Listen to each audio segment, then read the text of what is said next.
Alors, nous allons débuter avec notre première thématique qui est autour du matériel végétal. Et donc, je demande Christophe Gaviglio de l'IFV, s'il te plaît. C'est bon ? Merci, bonjour à toutes et à tous. Donc, je suis Christophe Gaviglio, je travaille à l'Institut français de la vigne et du vin, au pôle sud-ouest. Je suis en charge d'expérimentation sur la mécanisation du vignoble. Et donc, pour le thème qui nous intéresse aujourd'hui, l'intégration des technologies du numérique sur les agroéquipements. Donc, on va parler autoguidage et robotique, avec une approche, comme vous le savez, à l'Institut français de la vigne et du vin, assez technico-économique. Et donc, on va aborder ces deux solutions technologiques avec nos retours d'expérience, nos retours d'expérience qu'on a menés donc sur le domaine expérimental dans le cadre de projets divers et variés, mais en particulier en ce qui concerne l'autoguidage, un projet mené en lien avec l'Institut Agro, justement, pour l'évaluation des solutions du commerce. Et je laisserai un petit peu après Christophe Auvergne développer ce sujet, l'évaluation aussi des solutions low cost. Alors, pourquoi on s'intéresse à ces deux technologies aujourd'hui ? Je ne vais pas refaire toute l'introduction, mais c'est évidemment par rapport aux problématiques d'entretien du sol, de limitation, voire d'abandon des herbicides, et donc du temps nécessaire ou de la technicité nécessaire. Alors, pour le temps, on pense plutôt robot. Pour la technicité, on va s'intéresser à l'autoguidage et à pourquoi on s'intéresse à l'autoguidage. L'idée, en parlant de l'autoguidage des tracteurs vignerons, c'est de regarder les technologies qui existent pour se guider, de regarder la performance de ces technologies et de voir l'intérêt par rapport à la problématique qui nous intéresse, l'entretien du sol et en particulier la gestion du cavaillon et donc la nécessité pour les utilisateurs de rouler droit, d'être réguliers et donc potentiellement d'avoir un travail plus efficace avec moins de risques pour abîmer les souches, et ce, avec moins de fatigue pour l'utilisateur. Ça, c'est le postulat de départ quand on se dit on va utiliser de l'autoguidage pour les tracteurs vignerons. On va voir comment ça marche. Dans ce que je vous propose aujourd'hui, qui n'a pas vocation à être totalement exhaustif pour tout ce qui existe sur le marché, on va comparer deux technologies. La technologie donc positionnement GPS, GNSS, avec une précision RTK, donc centimétrique, et la technologie LIDAR, donc où on est complètement indépendant d'un système de positionnement GPS, mais où on a une perception physique des obstacles à gauche et à droite. Et donc pour les deux cas, on est capable de caractériser un petit peu la précision de la solution et son intérêt pour les utilisateurs. Premier cas, donc l'autoguidage du tracteur vigneron avec une solution GPS RTK. Donc vous voyez un petit peu le type d'attelage qu'on s'est dit qu'on pouvait mener avec un autoguidage performant. Alors des outils intercept à l'avant, un broyeur, un gyrobroyeur à l'arrière. Vous pouvez identifier le petit boîtier blanc sur la cabine du tracteur qui est l'antenne GNSS et l'antenne qui va aussi recevoir les corrections RTK par le réseau cellulaire. Vous voyez en cabine deux choses qui ne sont pas du tout neutres.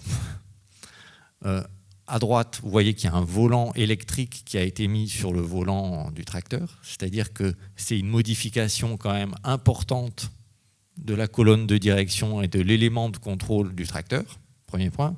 Et deuxième point, vous avez un écran en cabine, alors qui est un élément intéressant, parce que ça vous permet de savoir où vous êtes, de tracer des opérations, etc. Mais c'est aussi l'élément de contrôle, en fait, du système d'autoguidage. Et donc, ce n'est pas des boutons physiques, c'est un écran. Je le précise. Voilà pour la première solution. Alors ça, c'est effectivement une solution d'autoguidage de seconde monte, c'est-à-dire sur un tracteur existant qui a 7, 8 ans, 10 ans, n'importe. On peut utiliser ce genre de solution. Il y a beaucoup de solutions de seconde monte qui sont proposées pour la viticulture. Et il y a aussi des solutions de première monte qui utilisent donc le GPS et les corrections centimétriques RTK. Comment ça marche ? Le plus simple, c'est de définir des lignes AB. C'est-à-dire vous vous mettez dans le premier rang de la parcelle, vous définissez que vous êtes bien au milieu de l'interrang, hop, vous enregistrez un point A, vous allez au bout, vous enregistrez un point B en mesurant que vous êtes bien au centre de l'interrang, et vous avez défini un cap. une ligne droite, facile à suivre. Ça, c'est le cas idéal. Quand vous avez des rangs réguliers, des parcelles plantées au RTK, c'est quasiment le cas idéal, parce qu'une fois que vous avez défini un cap, vous avez une précision qui est quand même assez correcte. On a pu mesurer des choses intéressantes, hein, entre ce qui est affiché sur la console comme écart, donc 2 cm, 0,1, et l'écart réellement mesuré au roue par rapport à la position initiale. C'est des choses qu'on fait en prenant des repères physiques vraiment sur le terrain, à la parcelle, et en mesurant les écarts. On voit des choses intéressantes. Déjà, plus on va vite, en fait, plus c'est facile pour le tracteur avec son système de, finalement son système de guidage, hein, tout simplement, de trouver une bonne précision un peu plus vite qu'à une vitesse faible, parce que ça va jouer en fait sur la fréquence des corrections sur le volant. Et donc, entre 4 et 6 km/h, on avait une précision tout à fait acceptable, hein, de 2 à 4 cm, ou voire inférieure à 2 cm, sur ce mode de fonctionnement de guidage. Alors ce mode de fonctionnement, encore une fois, il ne fonctionne que si les rangs sont très réguliers. Vous imaginez que si vous définissez un cap que vous allez pouvoir donc démultiplier à l'infini à gauche et à droite sur tous les rangs de la parcelle, vous avez fait 2 points de mesure et vous avez toute la parcelle qui est utilisable tant qu'il y a des rangs, quoi, hein. Donc c'est très simple et ça marche très bien avec une précision correcte si les rangs sont très droits. Si vous avez des rangs qui ont été plantés à la main et sur lesquels vous avez une petite déviation, ne serait-ce que de 2 cm en 2 cm tous les rangs, et au bout du 10e rang, vous roulez sur le rang de vigne. Parce que le tracteur, lui, il suit son cap. Il ne voit pas les rangs, il est complètement aveugle. Donc ça, c'est un problème. Pour résoudre ce genre de problème, on peut utiliser ce qu'on appelle les lignes caractéristiques. En tout cas, dans le système qu'on a testé, ça s'appelait comme ça, lignes caractéristiques. L'objectif, c'est de s'adapter à des rangs irréguliers. Et donc, on va enregistrer le trajet qu'on fait avec le tracteur. Et on dit, tac, ça y est, j'ai créé ma ligne. Alors, c'est un peu fastidieux, comme ça a été présenté tout à l'heure par Martin. C'est fastidieux, mais c'est possible. Et donc, après, une fois qu'on a enregistré nos lignes et qu'on considère que nos lignes sont correctes, c'est-à-dire qu'on a été super concentré sur chaque rang et qu'on s'est dit, là, c'est bon, ma ligne, elle est bonne, ok, je vais voir à quel point je suis répétable. Et c'est là, en fait, qu'on a des surprises et qu'on s'aperçoit que, on est beaucoup moins précis que sur un guidage avec un cap. Pourquoi ? Parce que le tracteur, au lieu d'avoir justement un objectif lointain et donc un cap régulier à suivre, il va de mètre en mètre, ou même moins que ça, à chaque point, il va essayer de suivre où est le point suivant. Et le tracteur a enregistré tous les KO, toutes les secousses dans la ligne, et donc va avoir un guidage beaucoup plus agressif, en fait, qui va chercher à chaque tour de roue à retrouver le point suivant, et donc on va aboutir à une précision qui est beaucoup moins bonne que ce qu'on a avec un guidage et un cap. Donc, c'est pas très satisfaisant. En plus, on a des artefacts qui arrivent quand on prend le rang en sens inverse. Si on a un décalage latéral à cause de ça, quand on prend le rang dans l'autre sens, on accentue ce décalage. Donc, c'est une solution qui nous a été proposée par le constructeur comme, vous pouvez vous adapter à des rangs irréguliers, mais en fait, c'est pas satisfaisant. Déjà, on perd beaucoup de temps à faire le boulot de préparation, et ensuite à l'utilisation, on ne peut pas faire confiance au système, donc on n'était pas content.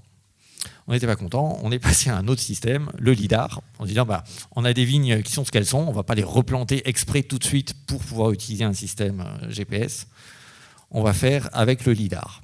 Alors le lidar, je ne sais pas si vous le voyez, c'est le petit, j'ai pas de pointeur là, le petit boîtier bleu au-dessus du capot du tracteur là, sur le mât vertical, et puis à droite, c'est le même petit boîtier bleu au-dessus du châssis Intercept qui est à l'avant du tracteur. L'objectif avec le lidar, c'est quoi ? C'est un balayage laser, si vous voulez, à l'avant, donc qui va couvrir à la fois de la distance et de la largeur, donc pour regarder devant et regarder sur les côtés. Et ça va donner en permanence donc une distance des obstacles perçus à gauche, à droite, devant. Et en permanence, le système, avec le même volant électrique, va positionner le tracteur au centre des obstacles perçus à gauche et à droite. Ça permet de rentrer dans n'importe quelle parcelle sans aucune préparation. Là, vous comprenez bien qu'il n'y a pas de question d'enregistrement de cartes, d'enregistrement de lignes, de préparation préalable. Par contre, le système il peut être sensible justement à la végétation que vous voyez, un peu exubérante qui vient sur les côtés. Le système peut le détecter. Donc si c'est régulier de part et d'autre, on va rester à peu près centré. Si c'est un petit peu hétérogène entre la gauche et la droite, le tracteur il va suivre cette hétérogénéité. Donc il ne va pas être au centre mathématique des interrants. Alors, ce qui est intéressant, c'est qu'avec ce système, on peut quand même mesurer la précision, l'impact et les facteurs extérieurs sur la précision du guidage qu'on peut obtenir. Donc voici un exemple de mesure qu'on a pu réaliser sur notre domaine expérimental. Alors vous voyez, donc ce qui est en bleu clair, c'est la performance de notre chauffeur maison, que je ne nommerai pas. Et en bleu foncé, c'est la performance de l'autoguidage. Et ce que vous voyez sur le graphique, c'est les écarts de centrage en centimètres par rapport à la position idéale qu'on a mesurée. Nous, à chaque entrepiqué, en fait, on va faire des mesures, on définit où la machine devrait passer et on mesure l'écart par rapport à cette position idéale. Donc effectivement, plus les barres sont grandes, moins la précision est bonne. Et vous voyez que là, sur une parcelle peu pentue, finalement, l'autoguidage, il est en moyenne plus régulier. J'aurais pu vous sortir des chiffres plus statistiques, des moyennes, des écarts types, etc. Mais je trouve que c'est intéressant de le visualiser aussi comme ça. Les barres bleu foncé, en fait, elles vont moins loin que les barres bleu clair. Ce qui montre que, globalement, le système il est performant, mais il n'est pas à 2 cm. On a des écarts jusqu'à 7-8 cm en mode autoguidage, et des écarts beaucoup plus importants, avec un chauffeur, même un chauffeur expérimenté, jusqu'à plus de 10 cm, voire 15 cm.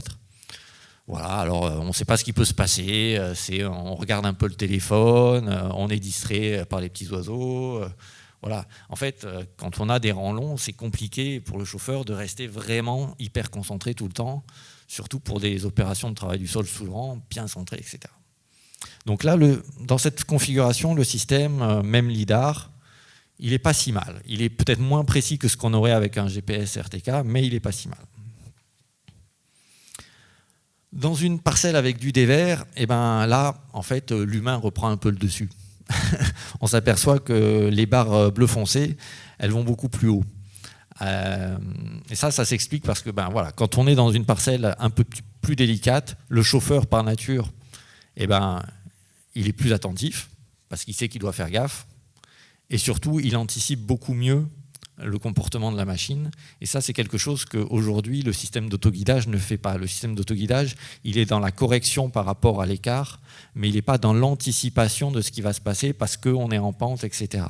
Donc, globalement, il corrige, il reste centré, mais avec des écarts plus importants que ce qu'on a avec un chauffeur qui, lui, sait bien qu'il est dans la pente et applique une correction de contre-braquage, de tout ce que vous voulez, qui lui permet de rester globalement plus performant que le système de guidage.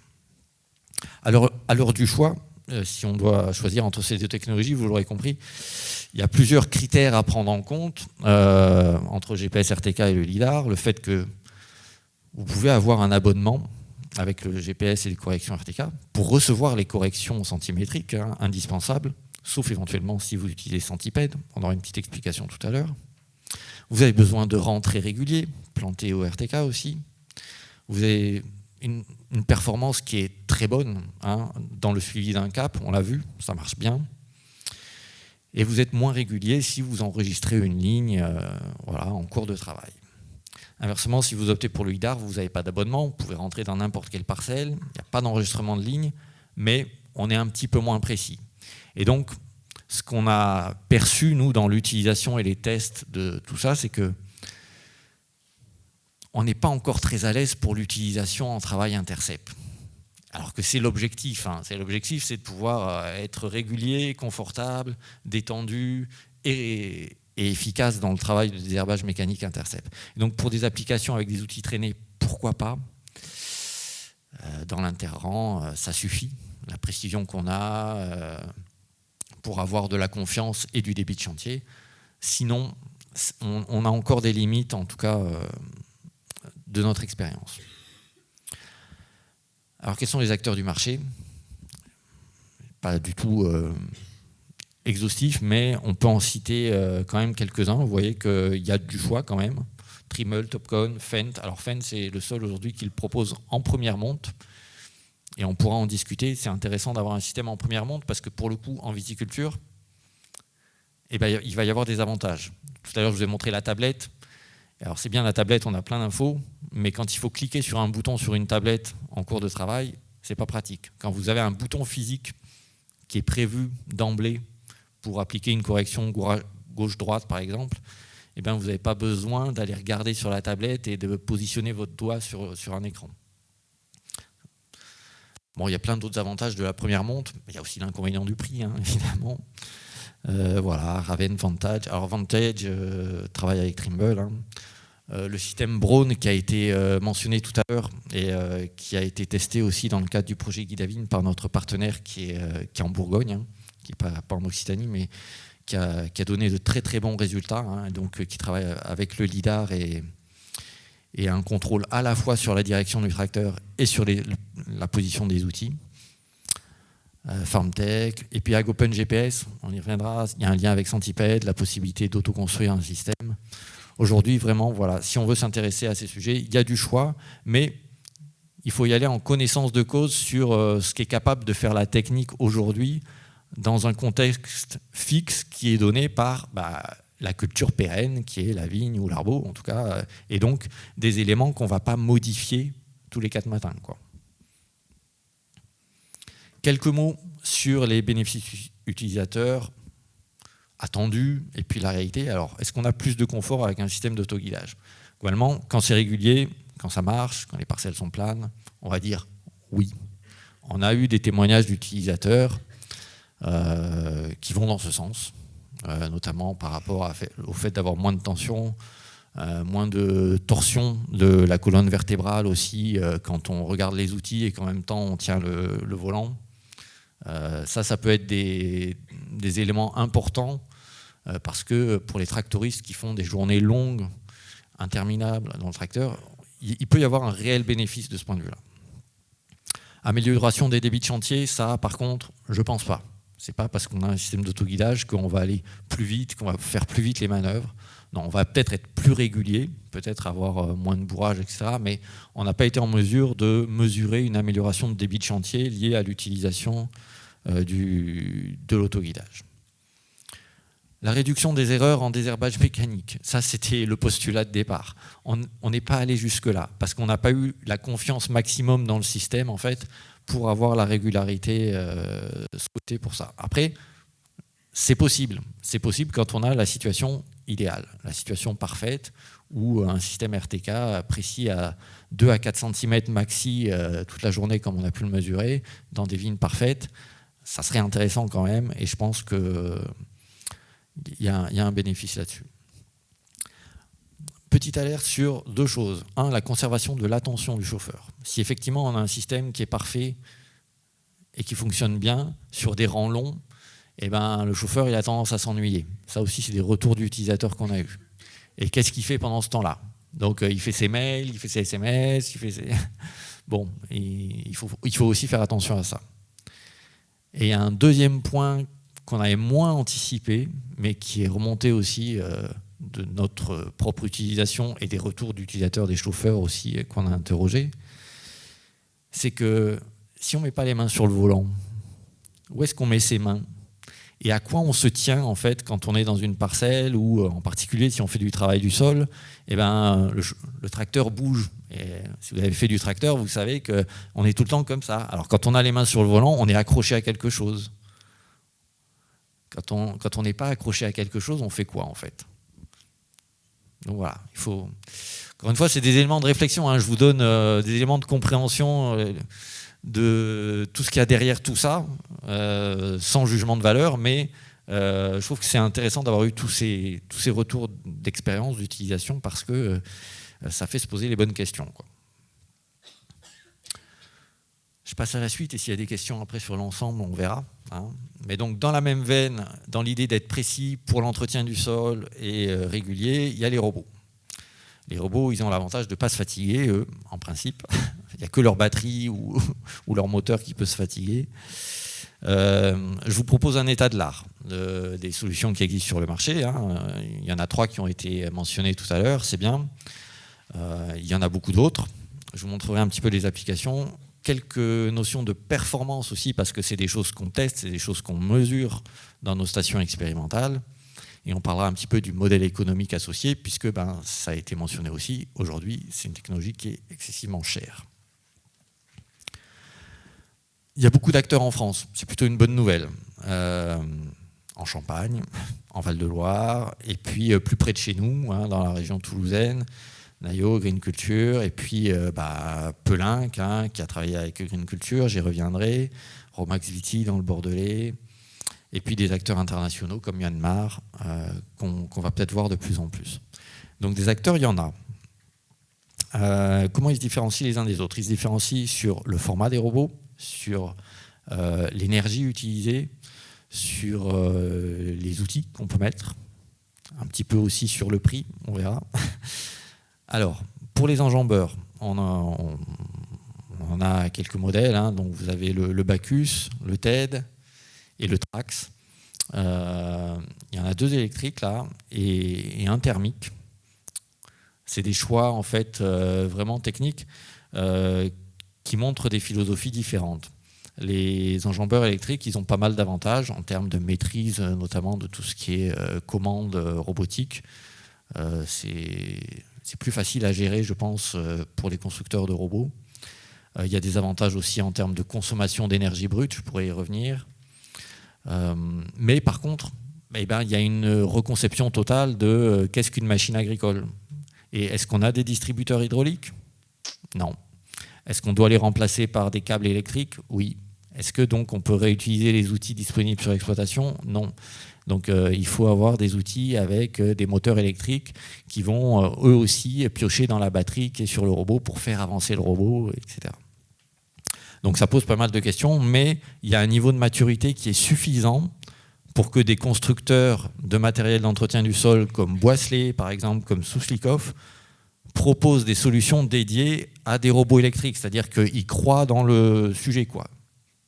Ils croient dans la technologie et ils sont prêts à adapter leurs outils pour les électrifier et s'adapter à cette nouvelle forme de mécanisation. L'approche de Trax elle est un peu différente, c'est un moteur thermique, donc on retrouve tous les points de repère classiques connus par les viticulteurs, les utilisateurs, avec un moteur et donc qui est capable d'entraîner une pompe hydraulique, donc il y a des distributeurs hydrauliques, on peut brancher des choses connues, enfin on est en terrain connu en fait. Et en plus, il n'y a pas de risque de panne, puisque au pire, le réservoir est vide et on vient le remplir et ça redémarre, quoi.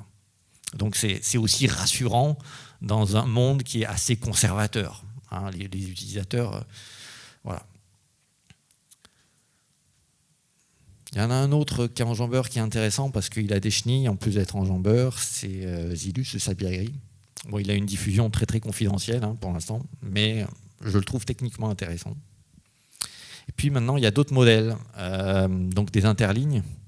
Donc on a vu dans les années précédentes Green Culture faire des démos avec son robot Seol, donc qui est un robot hybride, une chaîne de traction électrique pour plein d'avantages que j'ai cités, mais un moteur thermique pour fournir l'énergie, alimenter une génératrice et être, je dirais, plus autonome. Il y a Romax Viti aussi, donc des chenillards tous les deux, donc avec plus de facilité à déployer des outils pour travailler l'inter-rang et pas sous le rang. Les enjambeurs, ils sont peut-être idéaux pour avoir les outils d'entretien du sol sur le cavaillon, toujours bien positionnés, toujours au bon endroit, etc. Les interlignes, ça va être un petit peu différent. Et puis je vous ai parlé de Seol, l'évolution de Seol, ça a été le partenariat avec Pelinck et le RX20 qu'on voit maintenant.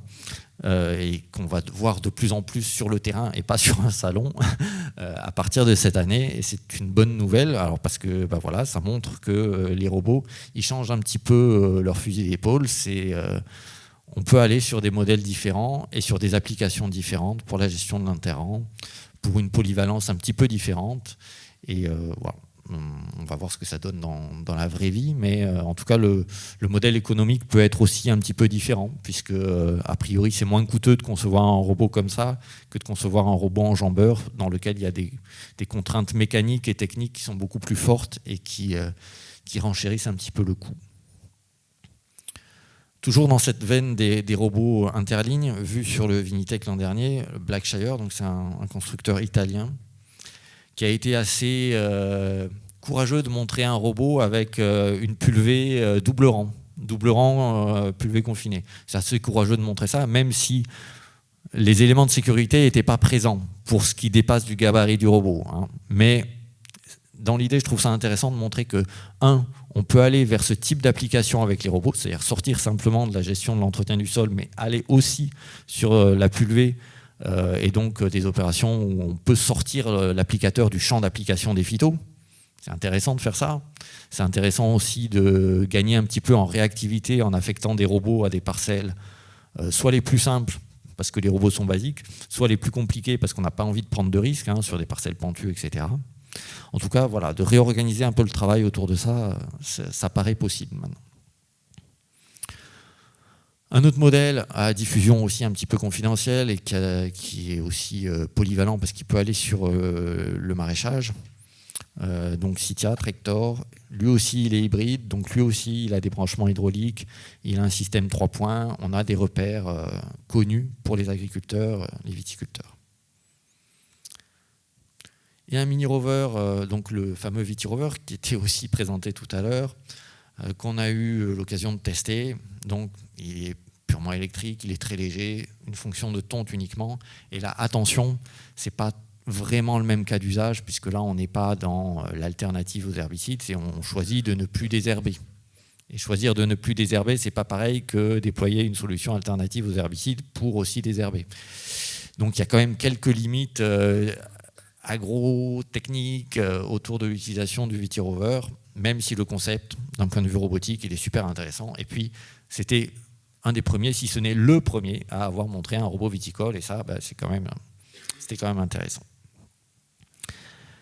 J'enchaîne sur quelques mots sur les performances des robots, de manière très générale, sans cibler l'un ou l'autre, mais globalement, maintenant, on a des vitesses acceptables, ce qui, il y a encore 2 ou 3 ans, n'était pas vraiment le cas.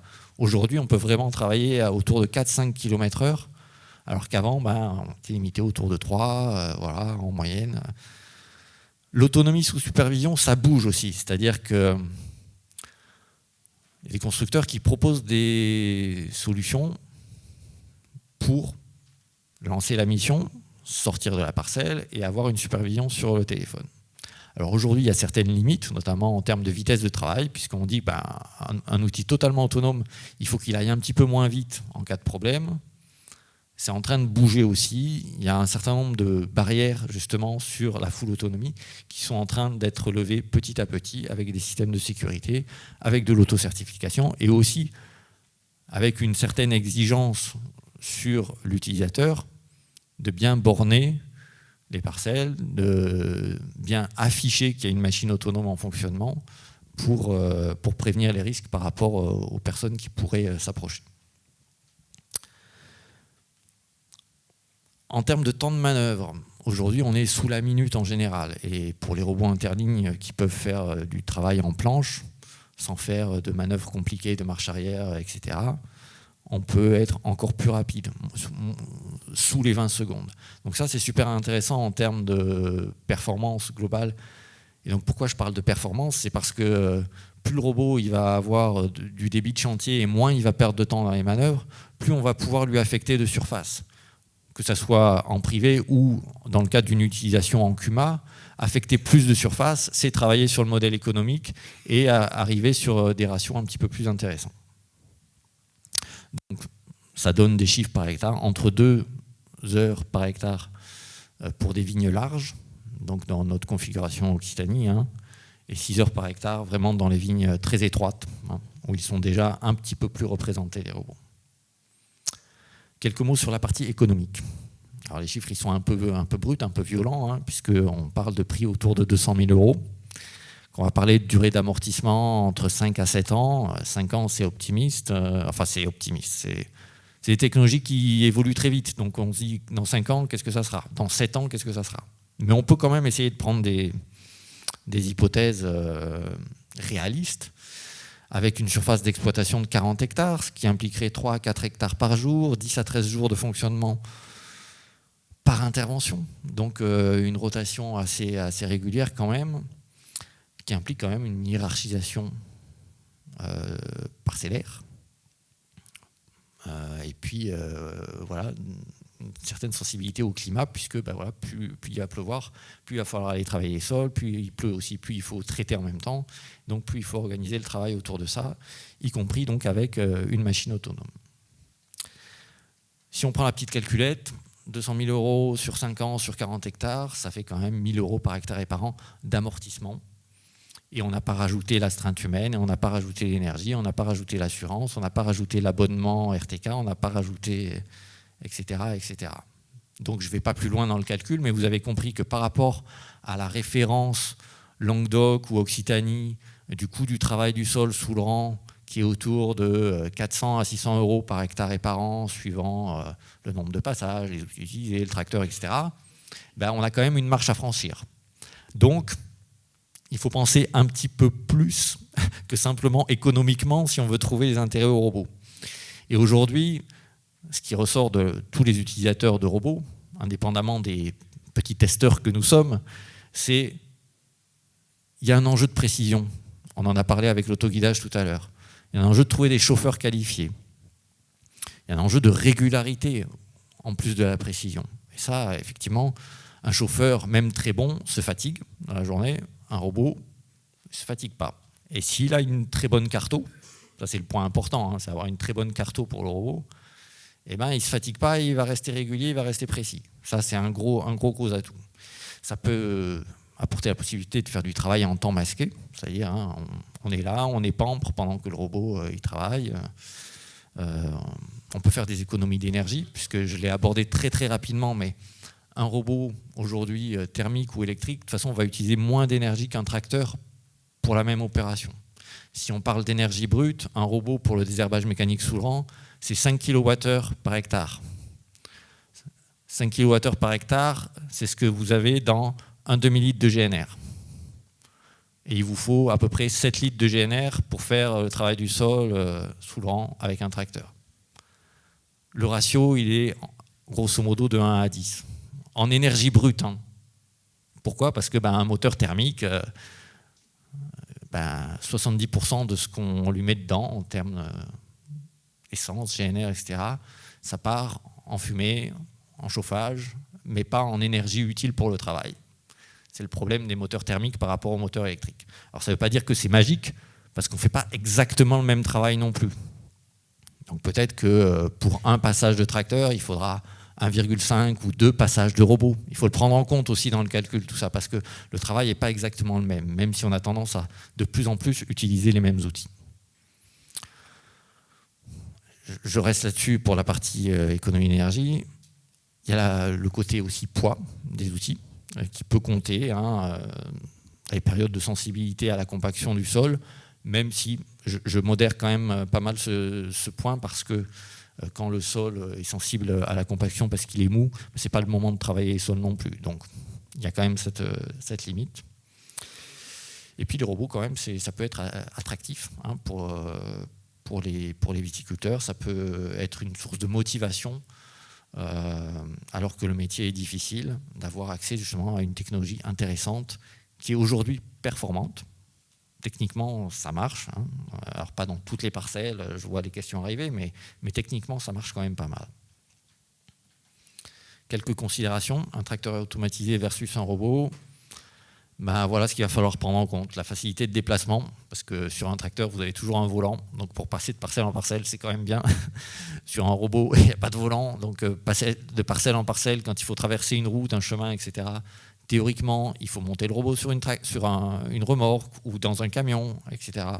Donc, si on veut respecter tous les points de la réglementation, ça peut être assez contraignant.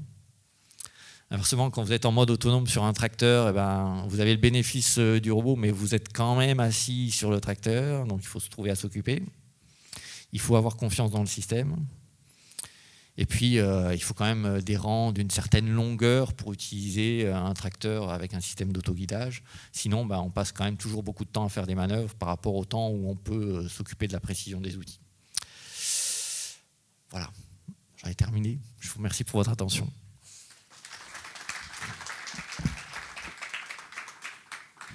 Merci Christophe. Alors pour pas trop dépasser le timing, on va prendre une question. Si vous voulez, on va essayer de faire quelques questions après chaque intervention. Donc si vous voulez poser une question, c'est le moment. Sinon, on en a en stock. Non, c'est juste par rapport au LIDAR que tu as testé. Tu n'as pas eu des problèmes, parce qu'on l'avait testé il y a quelques années, et tu n'as pas eu de problème de perte de rang quand il n'y a pas les feuilles? Non. Par contre, on peut avoir des problèmes de perte de rang quand il y a des manquants. Passer 3 ou 4 manquants d'affilée, il ne sait plus où il est. Donc là, il y a un bip, on reprend la main, et on a le même phénomène en sortie de rang sur des pointes, par exemple. On finit le rang d'un côté, mais de l'autre côté, il n'y a plus de repère. Donc il faut reprendre la main. Mais ce n'était pas par rapport aux feuilles, c'est vraiment par rapport au tronc, en fait. Pour revenir sur les capteurs, est-ce que dans les robots, ils utilisent aussi un mix LIDAR GPS, ou est-ce qu'il y a d'autres façons de positionner? Est-ce qu'on retrouve les mêmes problèmes sur les manquants, sur les lignes, sur la précision? Alors, c'est une très bonne question, parce que c'est ce dont parlaient les constructeurs de robots, par exemple, au dernier FIRA, là, début février. C'est un gros sujet pour eux, c'est ce qu'ils appellent la fusion de capteurs. C'est-à-dire, ils adoreraient pouvoir travailler avec des capteurs physiques et la position GPS. Alors je pense qu'ils ont besoin des deux, parce que la position, elle est quand même super importante pour définir où on est et valider de manière certifiée qu'on est bien dans la parcelle et pas sur l'autoroute. C'est important. Et ça, il n'y a pas d'autre solution que le GPS pour donner cette info. Le GPS, il a une précision quand même intéressante, surtout avec des cartos très précises le long des rangs. Alors pourquoi il s'intéresse à la fusion des capteurs, j'y reviens.